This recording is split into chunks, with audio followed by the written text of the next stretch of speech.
Hi guys, I'm back. In this video, we're going to talk about the vitamin that can actually help you lose weight. Can you guess what it is? Well, you're probably looking over there and you're seeing what it is, but it's vitamin D. Did you realize there's over 140 clinical trials on the relationship between vitamin D and obesity? There is a ton of research related to this topic. So let's talk about why vitamin D could help you lose weight. Now, as a side note, I remember this patient who used to come into my office when I had my office. He had this gut, this huge belly, and he'd go to Florida for a 2-week vacation, and he would come back, and I swear it was literally flat.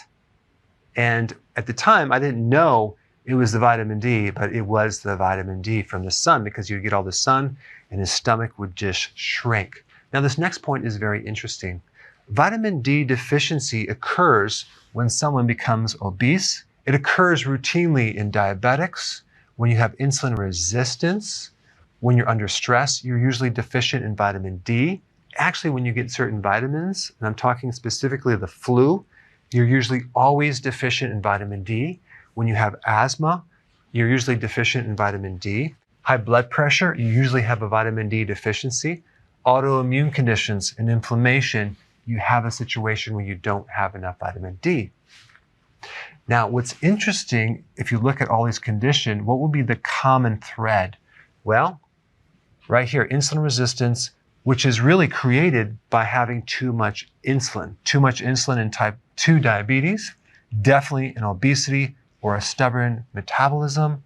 High insulin will cause high blood pressure, it will cause inflammation, and also when you're under stress and you raise cortisol, that can then lead to high levels of insulin, which can then lead to insulin resistance and diabetes. Now, the reason I'm bringing up the topic of insulin is if you haven't seen my videos before and you're new to my channel, you're going to hear this a lot. High insulin is behind weight problems. And when you take vitamin D, you actually lower stress, you decrease insulin, you decrease inflammation, especially back pain, you decrease estrogen, you increase the good bacteria, and I'm going to put a lot of references down below so you can check this out. And also you decrease metabolic syndrome, which is behind this here, and this right here. So the ideal scene is to get a lot of sun, but if it's winter, take vitamin D. And if you're actually taking vitamin D, make sure you take K2 with that. Guys, thanks for watching. And definitely check out the additional videos I have on this page with vitamin D and also vitamin K2.